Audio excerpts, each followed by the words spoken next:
यार सॉरी, थोड़ा सा बिजी हूँ, 2-4 मिनट देना बस, मैं इधर ही हूँ, ठीक है।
क्या हाल है भाई, ठीक हो?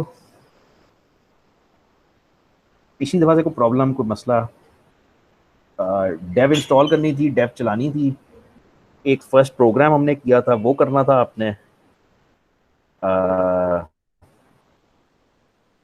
यार ये क्या है, एक मिनट।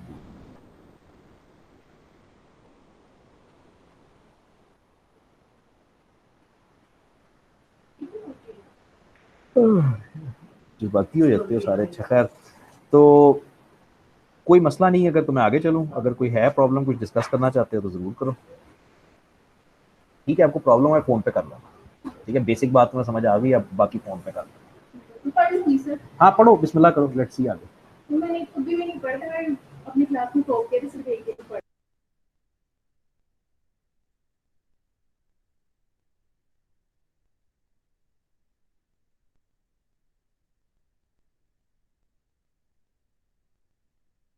चलो, अच्छा भाई, कोई प्रॉब्लम, कोई इशू नहीं तो मैं आगे चलूँगा। स्क्रीन शेयर्ड है मेरी, रिकॉर्डेड है, ठीक है। अच्छा जी, चलो ठीक है, फिर मैं आगे चलता हूँ। तो हमने एक बड़ा ही बुनियादी सा पिछली दफ़ा प्रोग्राम किया था, जो बेसिकली कुछ भी नहीं कर रहा था, बस स्क्रीन पे हेलो वर्ल्ड लिखता था। मैंने आपको एक छोटी सी असाइनमेंट दी थी करने को, वो आपने कर ली होएगी, तो हो गई है सबकी वो।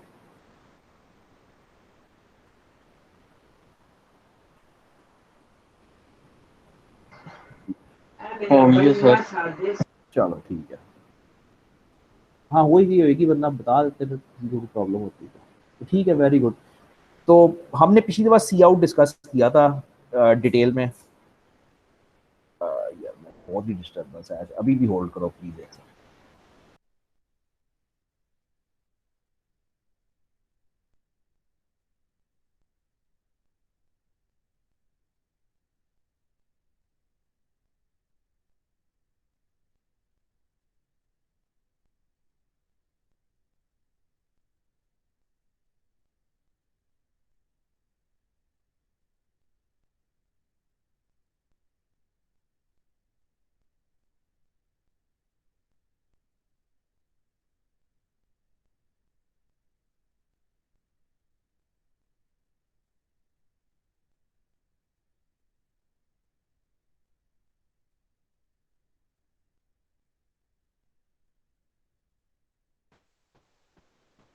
अच्छा जी, तो हमने एक बड़ा ही सिंपल सा प्रोग्राम लिखा था, hash IO stream using name space S T D. मेरा प्रोग्राम पता नहीं गया किधर है, मैंने डिलीट कर दिया शायद।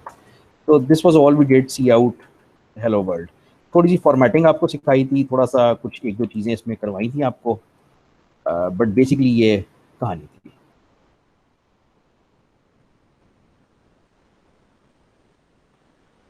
और यहाँ तक हम पहुँचे हैं, यहाँ तक हमें कोई मसला नहीं है।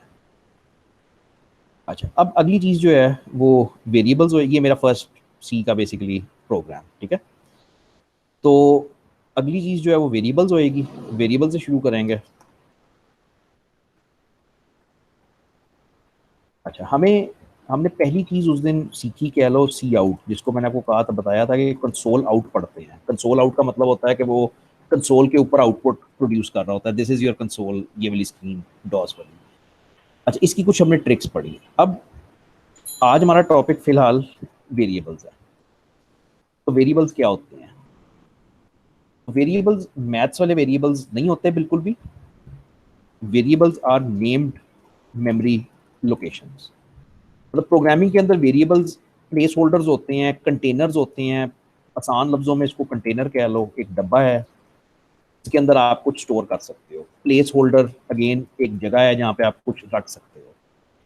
वेरिएबल्स कतन वो चीज़ नहीं होती जो मैथ्स में होती थी कि वो अपनी वैल्यू तब्दील कर सकता है, वो बात नहीं हो रही। Variable is a named memory location, किसी भी प्रोग्रामिंग लैंग्वेज में चले जाओ। अच्छा, अब variables must be declared before they are used.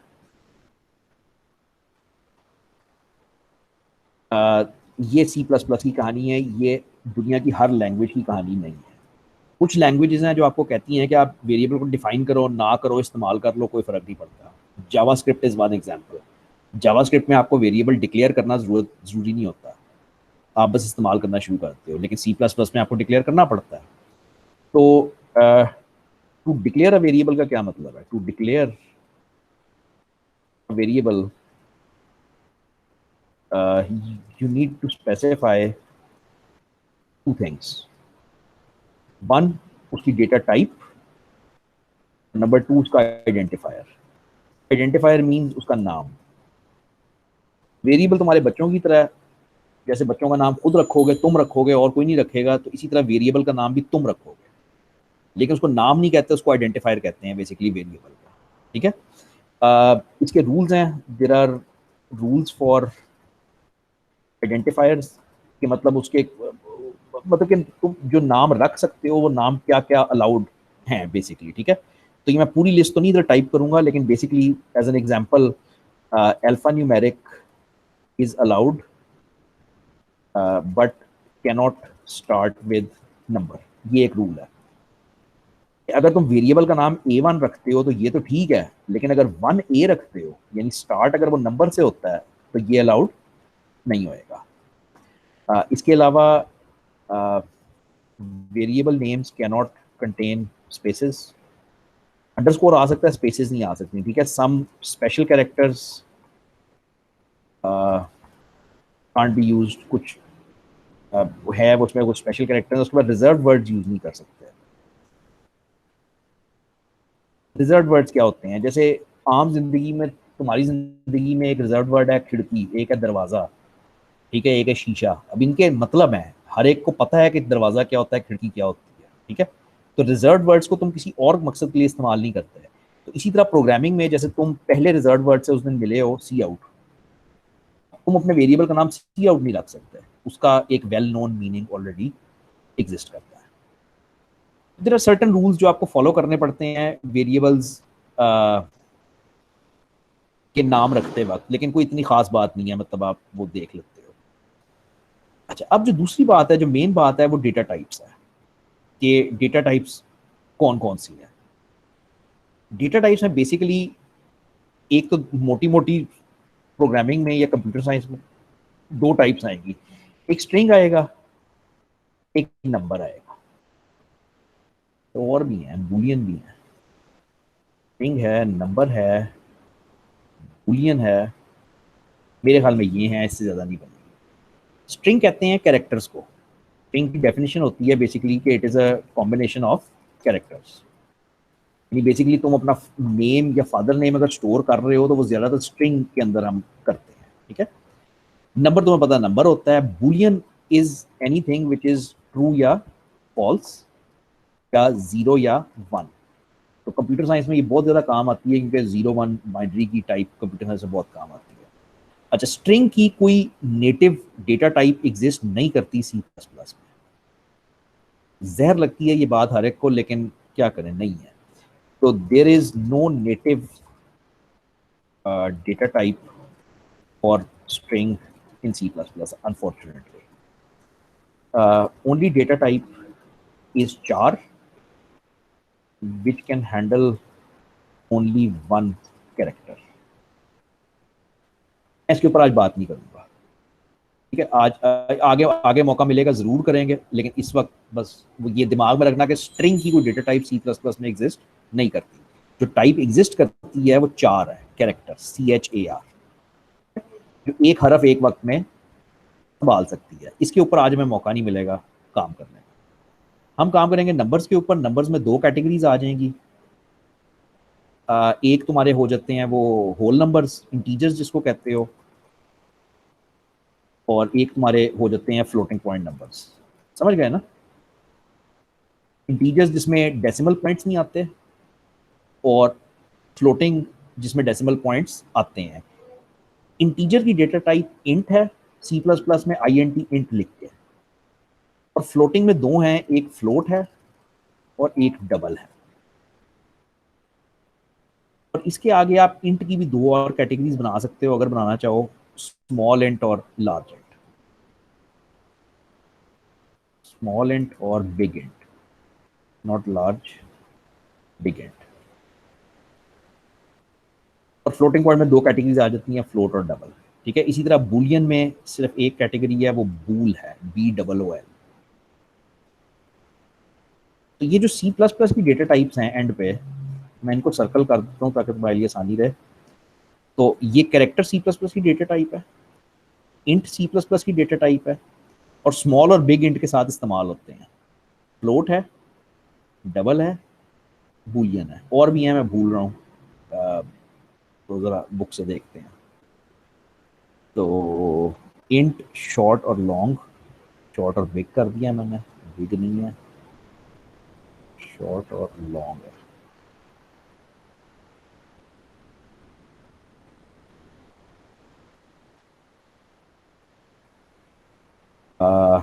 Int आ गई, उसके बाद शॉर्ट आ गई, रियल नंबर्स आ गए, लॉन्ग, फ्लोट आ गई, डबल आ गई, कैरेक्टर आ गई। बस यही है, ठीक है, यही है। अच्छा, अब इनमें फ़र्क क्या है, ज़रा इसकी तरफ चला है। फ़र्क काफ़ी ज़्यादा टेक्निकल है, ज़रा मुश्किल होती है समझने में। Imagine that you need to store your your age. पहली चीज़ ये है कि हम एज स्टोर करना चाहते हैं, और दूसरी चीज़ ये है कि हम सैलरी स्टोर करना चाहते हैं। तो तुम कौन सी डेटा टाइप्स इस्तेमाल करोगे, बात ये हो रही है। अब एज जो है वो डेफिनेटली एक नंबर है, जो पॉइंट्स में भी हो सकता है, फ्रैक्शंस में भी हो सकता है। तो ये तुम फ्लोटिंग, फ्लोट या डबल तुम यूज करोगे, because age can be in point form, decimal form में हो सकती है ना।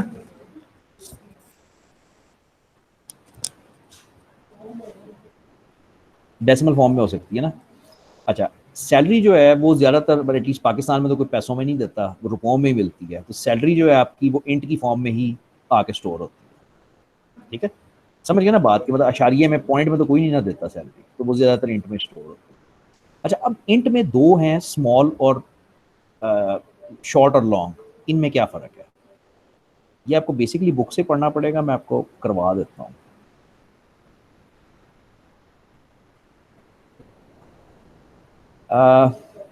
इंट की जो डेटा टाइप है ना, ये मेमोरी में लेती है 4 बाइट्स। इंट की जो डेटा टाइप है वो मेमोरी में लेती है 4 बाइट्स। अब ये चीज़ें काफ़ी कॉम्प्लिकेटेड होंगी। रैम जो है, मेमोरी जो है, वो तुम जानते हो कि बाइट्स पे मुश्तमिल होती है। इस तरह से बाइट्स हैं, उसके अंदर 1000, 10,000 जितनी भी बाइट्स हैं। जब तुम एक इंटीजर बनाते हो तो इंटीजर 4 बाइट्स लेता है। आ,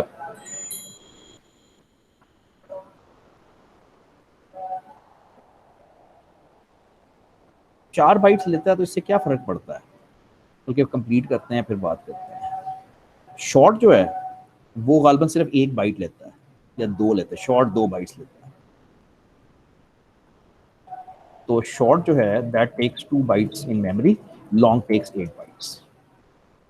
मेरा क्वेश्चन आपसे ये है कि जब आपने ये शॉर्ट और लॉन्ग बजाते खुद कोई टाइप नहीं है, you can use short and long with integer, मतलब आप इंटीजर के साथ ही इसको इस्तेमाल करते हो। अगर आप सिर्फ इंट बनाते हो वो 4 बाइट का बनता है, अगर आप शॉर्ट बनाते हो वो 2 बाइट का बनता है, अगर आप लॉन्ग बनाते हो तो वो 8 बाइट का बनता है। सैलरी को कहाँ रखना है, क्वेश्चन ये है, किस में रखोगे?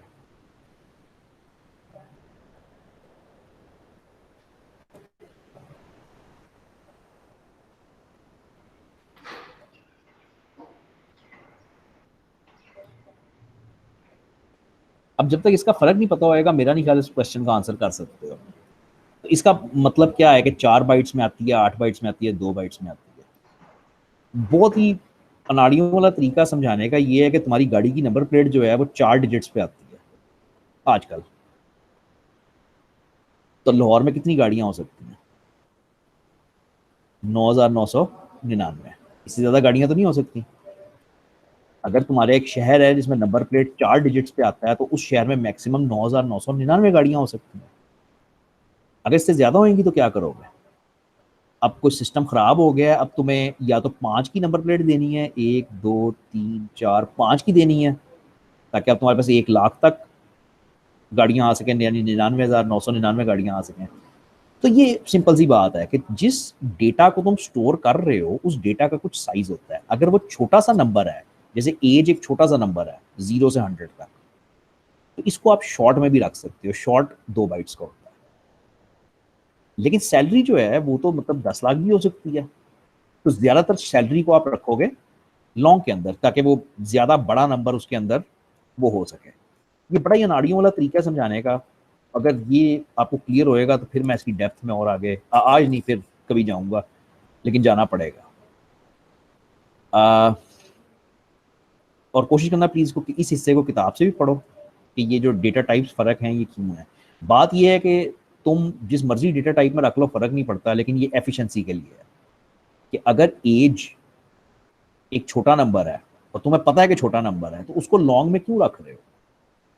उस 8 बाइट्स पे तुम हर एज रख रहे हो, वो तुम 6 6 बाइट मेमोरी जाया कर रहे हो ना बेसिकली। ये एफिशिएंसी के लिए ये काम बेसिकली किया जाता है। अच्छा, अब वेरिएबल डिक्लेयर करना और उसको इस्तेमाल करना, ठीक है। तो वेरिएबल डिक्लेयर ऐसे होता है कि इंट एक्स ये डिक्लेयर हो गया। इसमें 2 चीज़ें आएंगी हमेशा तुम्हें नज़र, डेटा टाइप नज़र आएगी, स्पेस आएगी और आइडेंटिफायर आएगा। ठीक है, कोई मसला तो नहीं आया? डेटा टाइप लिख दी मैंने इंट, स्पेस डाली और आगे वेरिएबल का नाम आ गया जो भी मैंने रखना है। वो आइडेंटिफायर मैं खुद डिसाइड करता हूँ कि मैंने क्या रखना है। उसके कुछ रूल्स हैं, लेकिन आप ये कर सकते हो। शॉर्ट इस तरह डिफाइन होता है, शॉर्ट इंट वाई। लॉन्ग इस तरह डिफाइन होता है कि लॉन्ग इंट जी। और फ्लोट वगैरह कुछ भी डिफाइन करना है तो फ्लोट एफ या वट जो भी है। इस तरह से तुम वेरिएबल्स डिक्लेयर करते हो, डिफाइन करते हो। अच्छा, ये तुम डिक्लेयर करते हो या डिफाइन करते हो इस तरीके से। अब जब वेरिएबल्स बन जाते हैं तो होता क्या है, जैसे फॉर एग्जांपल मैं इस इंट एक्स को पकड़ता हूं, अगर मैं लिखता हूं इंट एक्स, तो हमने पिछली स्लाइड पे भी ये कहा था, हमने पिछली स्लाइड पे इसको डिफाइन इस तरह से किया था कि variable is a named memory location. जब आप इंट एक्स लिखते हो तो बेसिकली आप मेमोरी में एक सेल ले रहे हो। एक्चुअली टेक्निकली तो आप 4 सेल ले रहे हो, टेक्निकली स्पीकिंग तो आप 4 सेल ले रहे हो, 1, 2, 3, 4। लेकिन वो मैं इस वक्त इतना डिटेल में जाऊंगा, मैं कहूंगा आप मेमोरी में एक सेल ले रहे हो और उसका नाम आप रख रहे हो x. It's a named memory location. इस डेफिनेशन को समझो please. whenever you declare a variable, ये आपने जैसे डिक्लेयर किया, डिक्लेयर करना होता है आपने लैंग्वेज को बताया है कि भाई मैं एक्स नाम की चीज इस्तेमाल करूंगा, तो लैंग्वेज आपके लिए एक मेमोरी का सेल खाली करती है और उसका नाम एक्स रख देती है। टेक्निकली आप जानते हो कि अगर इंट है तो एक सेल नहीं होएगा, 4 सेल होंगे, 1, 2, 3, लेकिन वो बहुत मुश्किल हो जाएगा अगर मैं उस वक्त इस तरह से करना शुरू करूंगा। तो मेरे लिए वो एक सेल होएगा और उसमें मैं एक्स रखूंगा। अब वेरिएबल्स का इस्तेमाल क्या है, मतलब वेरिएबल्स में हमने करना क्या है, जाहिर बात है वो कंटेनर्स हैं, उनके अंदर हमने रकमें रखनी है। फॉर एग्जांपल इसके अंदर हमने 100 स्टोर करवाना है, तो वो हम करवाएंगे असाइनमेंट ऑपरेटर की मदद से, और हम कहेंगे x is equal to 100, that's it. बच्चों वाली बात लगती है तो लगे, कोई बात नहीं। तो असाइनमेंट ऑपरेटर इक्वल होता है प्रोग्रामिंग में, और ये इक्वल नहीं होता, ये मैथ्स वाला इक्वल नहीं है।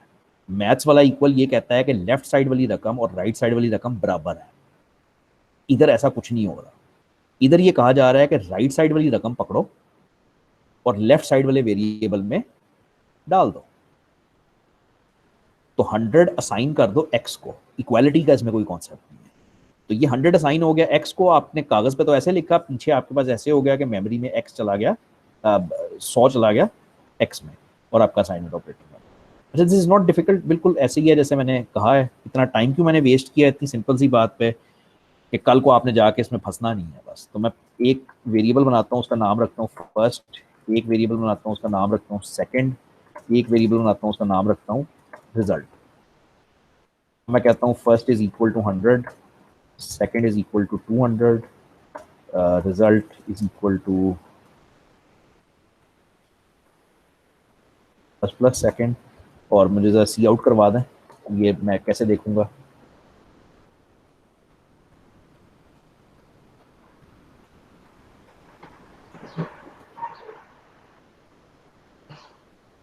See out result. सी आउट रिजल्ट चलेगा? तो वो नहीं, लेस देन ऑपरेटर, स्लैश लगानी है। हाँ ऑपरेटर लगा दिया। इन्वर्टेड कॉमास डालने हैं या नहीं? नहीं डालने। नहीं डालने। रन करो, ठीक है। तो मेरे पास रिजल्ट आ गया 300। तो पिछली दफ़ा मैंने आपको थोड़ी सी फॉर्मेटिंग सिखाई थी, असाइनमेंट ही आपकी फॉर्मेटिंग के ऊपर थी पिछली दफ़ा। तो उसमें ये था कि हमने कहा था कि the sum of two numbers is result, something like that ना। तो आउटपुट तुम्हारी बिल्कुल ठीक है, 100% ठीक है, लेकिन कोशिश किया करो कि थोड़ी सी फॉर्मेटिंग अभी से करना शुरू किया करो, कि जो आउटपुट आए उसमें कुछ लिखा हुआ है कि मतलब अच्छा ये आउटपुट आई है। ज़रूरी नहीं है, आपको कहेगा कोई नहीं, लेकिन मतलब इट्स जस्ट गुड प्रोग्रामिंग के अभी से ये फॉलो करो, ठीक है। अच्छा भाई, इसमें किसी को कोई दिक्कत?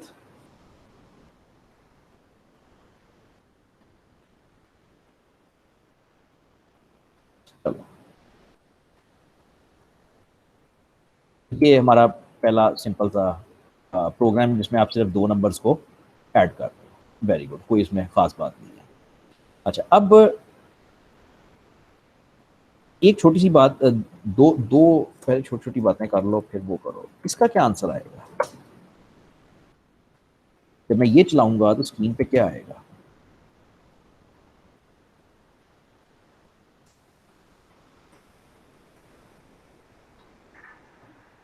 अजीब सी वैल्यू। अजीब सी वैल्यू, गार्बेज कहते हैं, ठीक है, गार्बेज कहते हैं। जीरो की मैं उम्मीद नहीं कर रहा था, और मैं चाह भी नहीं रहा था कि जीरो आए, लेकिन बहरहाल जीरो आया। लेकिन आंसर इसका अजीब सी वैल्यू ही है। अजीब सी वैल्यू क्यों?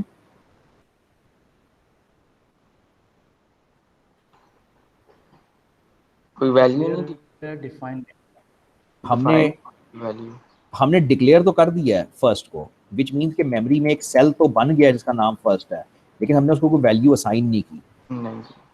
This usually produces, garbage value कहते हैं इसको, ठीक है, garbage value, as we have not assigned anything to first। मेरी पिछली तस्वीर में एक्चुअली क्लियर हो जाता है कि जब तुम लिखते हो ना इंट x, तो किसी एक सेल को x तो कह दिया जाता है, लेकिन उस सेल के अंदर कुछ रखा नहीं जाता, उसको इनिशियलाइज नहीं किया जाता, उसको कुछ छेड़ा नहीं जाता। तो जब तक तुम असाइनमेंट नहीं करते, उसके अंदर कोई वैल्यू नहीं डालते, तब तक वो तुम्हारे लिए वैल्यू गार्बेज है, ठीक है। तो ये बार बार तंग करती है बात आगे जाके भी। In order to avoid garbage, use initialization, ठीक है। इनिशियलाइजेशन क्या होती है कि जैसे ही तुम वेरिएबल डिक्लेयर करते हो, साथ ही उसको कोई वैल्यू भी दे देते हो, ये इनिशियलाइजेशन कहलाती है, ठीक है। वर्ड यही यूज करना, and it's really as simple as कि जब तुम फर्स्ट को डिफाइन करो तो साथ ही उसको यहाँ पे वैल्यू दे दो 100 की, सेकंड को डिफाइन करो साथ ही वैल्यू दे दो 200 की, और रिजल्ट को दे दो 0 की। अगेन आपकी मर्जी है, दोबारा बोलूंगा, 2 हिस्सों में करना है 2 हिस्सों में कर लो, लेकिन अब लैंग्वेज बदल गई है।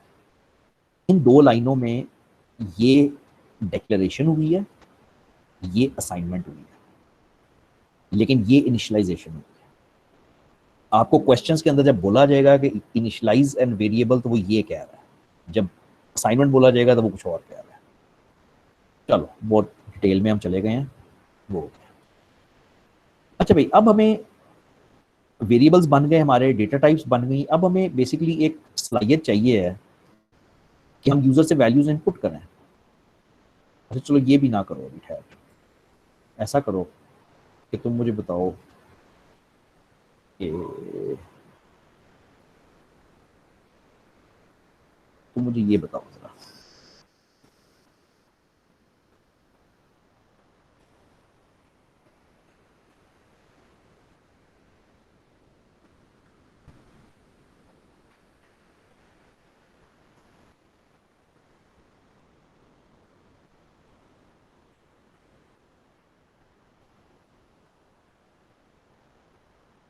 ठीक है?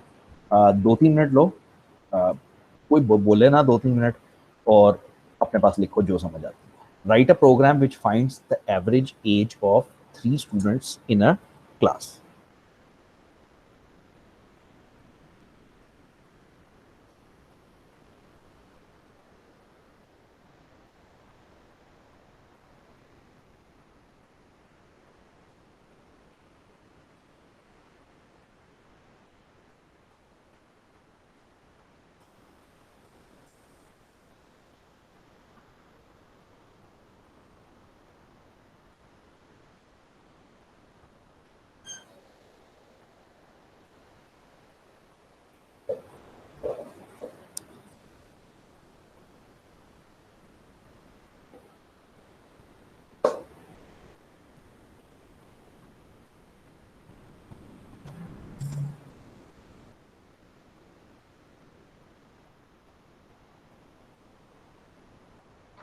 तीन लड़कों की एज लें। स्क्रीन शेयर कर लो तो इजी होएगा। लिखा है, तुमने टाइप किया? नहीं, टाइप नहीं किया था, आप फर्क किया। किसी किसी ने टाइप किया?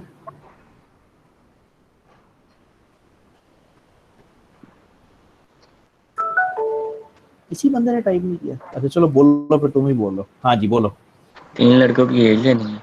नहीं इंट मतलब तुम बोलोगे ये कि मैं क्या क्या लिखी लूँ, मैं लिखी लूंगा, बोलो। इंट हाँ जी स्टूडेंट 1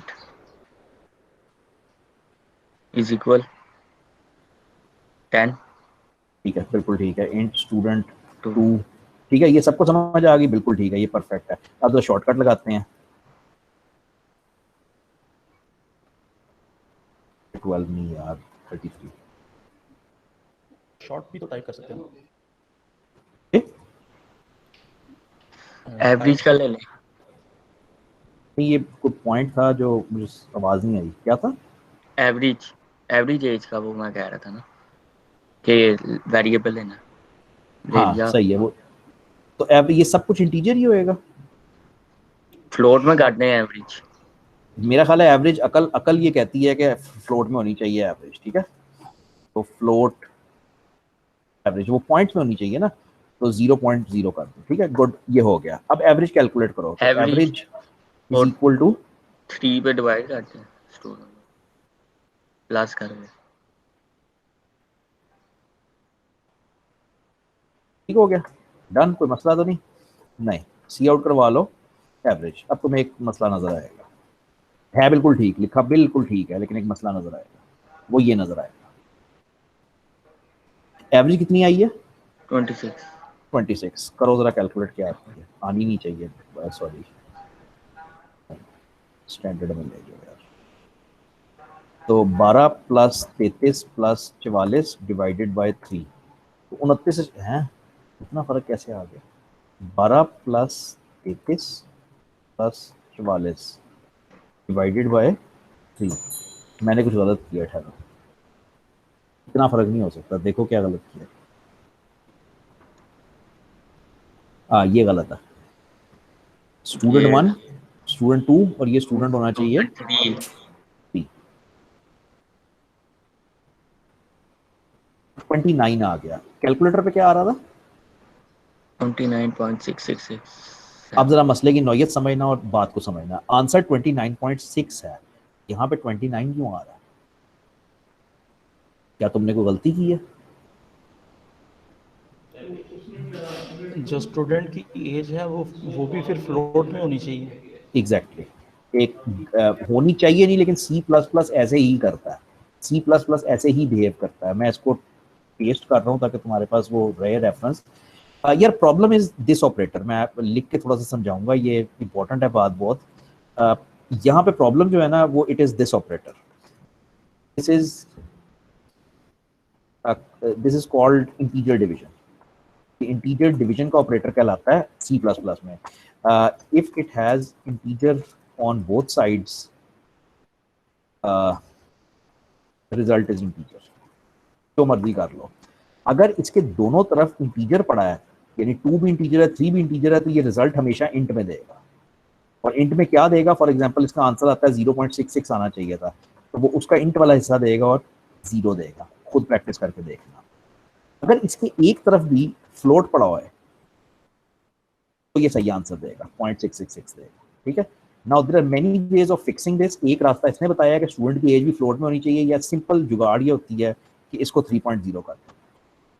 तो आपने वो रूल तोड़ दिया ना, आपने उस इसके अगेंस्ट एक तरफ आपने फ्लोट दे दिया, तो अब वो खुशी से अपना आंसर फ्लोट में देगा 29.6667 जो भी वो आता है। ये चीज़ बहुत तंग करती है, खास तौर पे जब आप सी प्लस प्लस में अकेले बैठ के काम कर रहे होते हैं और इसके आंसर 0 आ रहे होते हैं। तो ये इसके पीछे वजह सिर्फ ये होती है कि इंटीजर डिवीजन ऐसे हुई है। अब आखिरी चीज़ आज की, कि ये तो बड़ा बोर सा काम है। हालांकि ये हो गया है काम, 3 स्टूडेंट्स की एज आ गई, सब कुछ हो गया है, लेकिन ये बड़ा बोर है। बोर इसलिए कि ये तो फिक्स वैल्यूज हो गई ना, कि 12, 33 और 44 को ही वो कर सकता है। तो मजा ये है कि सी इन करना है, which means take input from user. अच्छा, cin is very very simple. Cout बहुत मुश्किल चीज है। सी आउट पे मैंने तुम्हें पूरी असाइनमेंट दी थी पिछली दफा। सी आउट के साथ बहुत कुछ कर सकते हो, उसमें कैस्केडिंग कर सकते हो, उसको स्ट्रीम को चेंज कर सकते हो, बड़ा कुछ कर सकते हो। सी इन ऐसा नहीं है। सी इन इंतहाई शरीफ आदमी है जिसको ऐसे लिखते हैं, सी इन वेरिएबल नेम, दैट्स इट, खत्म। तुमने जब भी सी इन लिखना है, तुमने दिमाग नहीं इस्तेमाल करना, बस तुमने सी इन लिखना है, ऑपरेटर लगाना है, डायरेक्शन उल्टी है, और एक वेरिएबल का नाम लिख देना है। वेरिएबल का नाम ये है कि जो मैं डेटा इनपुट करूंगा वो इस वेरिएबल में चला जाएगा।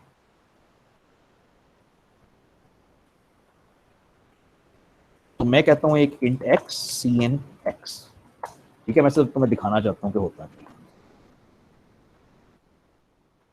तो ये होता है सी इन से। जब आप सी इन लिखते हो, कंसोल इन, तो आपका प्रोग्राम यहाँ पे फंस जाता है, रुक जाता है, इनपुट का इंतजार कर रहा है, यूजर से इनपुट मांग रहा है। मैं इनपुट देता हूँ 375, 45 वट एवर, और एंटर मारता हूँ। जैसे ही मैं एंटर मारता हूँ, ये जो मैंने इनपुट दी है वो इस वेरिएबल में चली गई। वो जौन सा भी वेरिएबल तुमने डिफाइन किया हुआ है वो उसके अंदर चली गई। That's it. आगे तुम उसको इस्तेमाल कर सकते हो, जो मर्जी करो। अब मैं कहता हूँ एक्स, वाई और जी, में 3 वेरिएबल्स लेता हूँ। मैं कहता हूँ cin x, cin y is equal to x plus y, और सी आउट जी। मैंने यूजर से पूछा कि एक रकम दो, एक्स में चली गई। यूजर से पूछा दूसरी रकम दो, वाई में चली गई। मैंने उन दोनों रकमों को जमा किया, जवाब जेड में आया, वो यूजर के मुंह पे मार दिया, आउटपुट कर दिया। तो वेरी सिंपल, मैंने कहा 12 और 23, और वो जमा होके आ गया 35। ये पुअर है काफी, प्लीज इसकी प्रोग्रामिंग इस तरह से किया करो। Cout please enter first number, cout please enter second number. और यहाँ पे तुम कह सकते हो कि द रिजल्ट इज अब प्रोग्राम बिल्कुल वही है जो अभी पहले 2 मिनट पहले चलाया है कि मैं उसको 12 दूंगा और 23 दूंगा और वो मुझे 35 देगा। बट इस तरह की आउटपुट, इस तरह की चीज़ अगले को दिखाया करो कि कैसे करना है। ठीक है, अब सी इन के अंदर आप मैसेज नहीं लिख सकते, ये मैसेज आप इसके अंदर नहीं लिख सकते, देयर इज नो वे। तो सी आउट क्या करेगा, एक मैसेज प्रिंट करेगा, यूजर को समझाएगा कि उसने करना क्या है, और उसके बाद सी इन इनपुट ले लेगा, फिर मैसेज दिया, फिर इनपुट करवाई, सो ऑन। हाँ जी, यहाँ तक कोई दिक्कत, कोई मसला जी नहीं। ये 13 लाइन पे आपको एरर क्यों दी है इसमें? 13 लाइन पे 1 सेकंड देना। आपने डबल वो तो जितने मर्जी डालो, नो प्रॉब्लम, जितने मर्जी डालो। ये होता क्या है इसको समझो कि सेमीकोलन होता क्या है। तो सेमीकोलन टर्मिनेटर होता है। Semicolon is called statement terminator. This means कि it tells C plus plus that it is end of command, end of यानी स्टेटमेंट खत्म हो गई है, कमांड खत्म हो गई है। तो जितने मर्जी डालीजिए, कोई मसला नहीं, उसको बस ये एंड ऑफ कमांड का सिंबल है। लगी समझ बात की?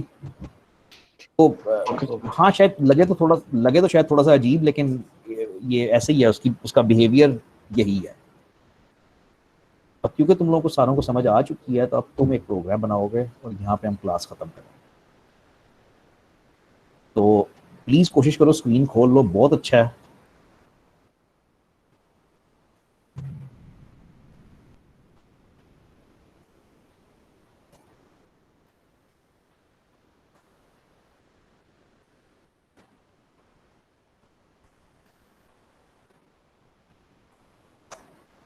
लेकिन कोशिश करना, मुझसे कुछ भी ना पूछो, समझो ये एग्जाम में आया है और तुम्हारे पास 3-4 मिनट है, बस कितना है, 5 मिनट ले लो, चलो इससे ज़्यादा नहीं, बस 5 मिनट है तुम्हारे पास, और तुमने कुछ ना कुछ मुझे लिख के दिखाना है। स्क्रीन पे दिखा दोगे तो क्या ही बात है, वरना जिस तरह पिछली दफ़ा इसने मुझे डिक्टेट करवाया था उस तरह भी चल जाएगा।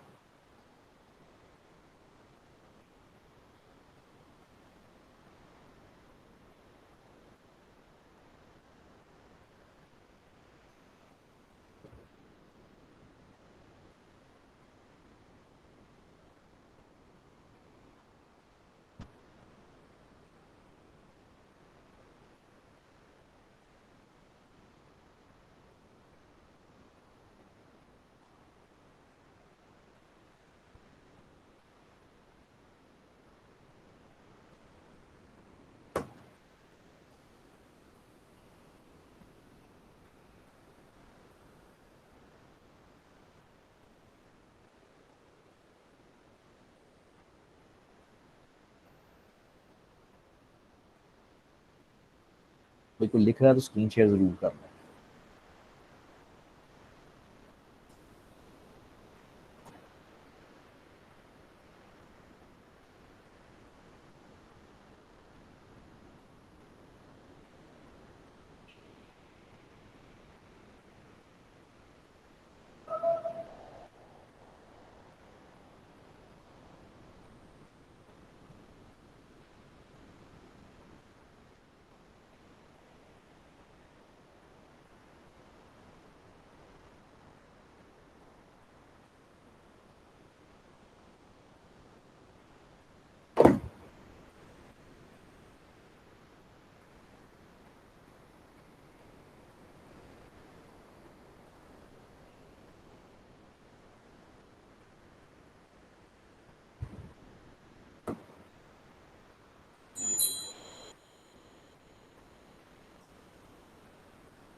अच्छा भाई, सोचने के लिए काफ़ी बात था, करने के लिए नहीं, मैं कह रहा सोचने के लिए।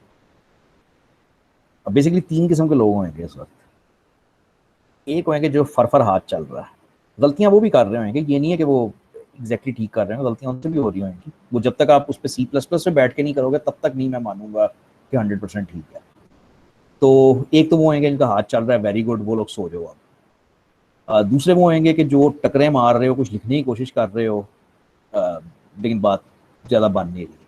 और तीसरे में वो जिनका कागज़ खाली पड़ा हुआ है। ठीक है, एक क्लास और रह गई है, एक मैक्सिमम 2 क्लासेस और होंगी जिसमें आपको मौका मिलेगा कि मैं आपको सोचने का टाइम दूं, कोड लिखने का टाइम दूं, उसके बाद मौका नहीं मिलेगा, काम थोड़ा तेज़ हो जाएगा। तो प्लीज़ अपनी मदद आप करो,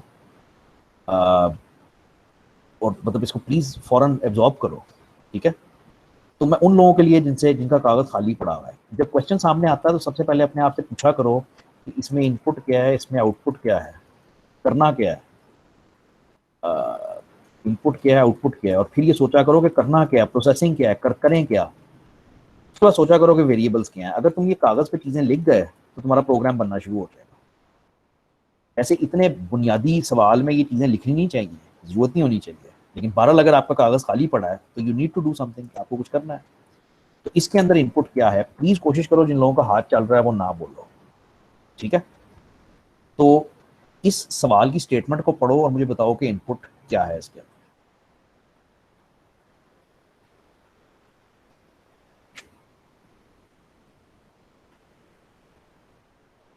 बोलना ही नहीं, चलो। सर्कल का रेडियस और एरिया भी, आउटपुट क्या होएगी? जो वैल्यू लेंगे रेडियस की क्या बस हम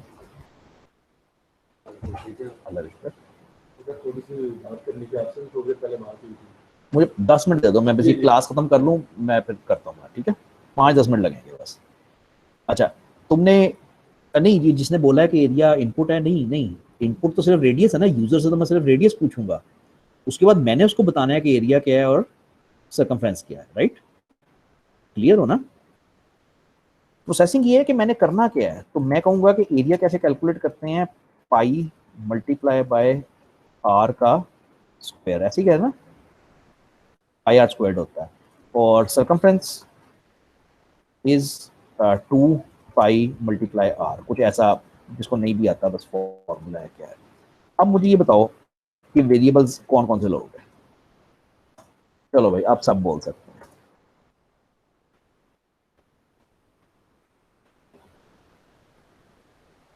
एरिया, वेरिएबल्स कौन कौन से लोग हैं? एरिया का, एरिया का, सर्कमफ्रेंस का, सर्कमफ्रेंस का, और बस। और आउटपुट रेडियस। आउटपुट क्यों कहता है? सॉरी सर, आउट इनपुट वो है जो यूजर से ले रहे हो ना, तो वो सबसे पहली चीज है, रेडियस में सबसे पहले कहना चाहिए था, ठीक है। अच्छा, अब रेडियस का वेरिएबल बनाओ, कैसे बनाओगे?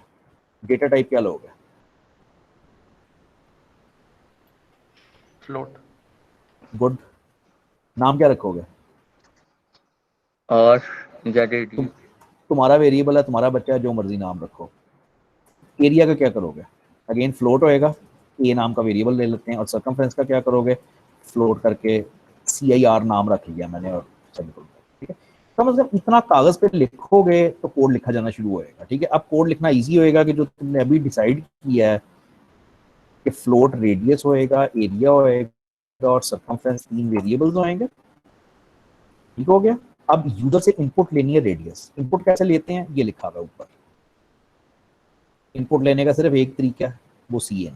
तो मैं कहूंगा CN रेडियस। तो उसके बाद मुझे अपने आप से पूछना है मैंने करना क्या है, मेरी प्रोसेसिंग है क्या। तो वो ये है कि area is equal to pi, pi क्या होता है, 3.14 multiply r multiply r. Circumference क्या होता है, पाई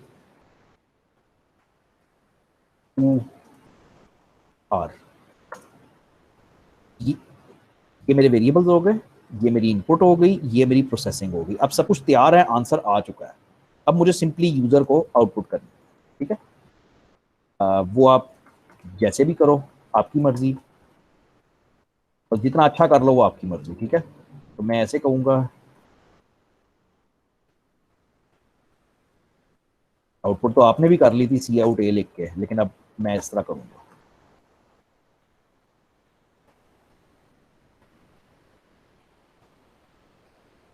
ठीक है, अब जो चला के देखो।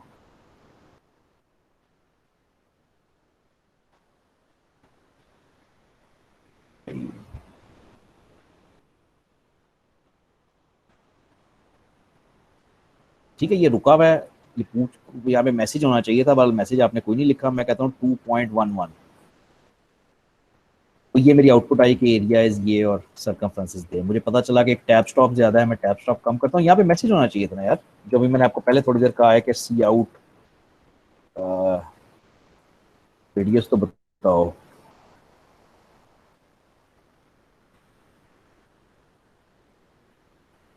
तो रेडियस बताओ, मैं कहता हूँ रेडियस है 21.112 जो भी है, और वो मुझे बड़े अच्छे तरीके से, साफ सुथरे तरीके से एरिया और सर्कमफ्रेंस कैलकुलेट करके दे देता है।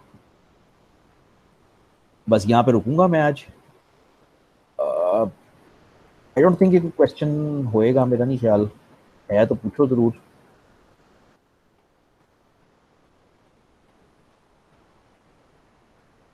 बाकी प्रोग्रामिंग पढ़ाना आसान तरीन काम है, मैंने आपको करके दे देना है, हो जाना है। अब अगर तो आप खुद जाके ये चीज़ें कर लेते हो तो ठीक है, हो गया। अगर नहीं करते, बस देखते रहते हो, तो फिर कुछ नहीं हुआ। तो कोशिश करना, कर लो। तो बस आज कोई काम नहीं है, आपने ये बुक ही पढ़नी है लेक्चर 4 तक, यहाँ तक लेक्चर, मतलब ये भी पढ़ लेना, 4 भी पढ़ लेना। और नेक्स्ट टाइम ये जो 3 और 4 में से चीज़ें रह गई हैं ना, कुछ 2-3 एग्जांपल्स रह गए हैं, ऑपरेटर्स रह गए हैं, वो मैं कंप्लीट करवा दूँ। ठीक है, श्योर भाई, कोई क्वेश्चन नहीं, करें बंद।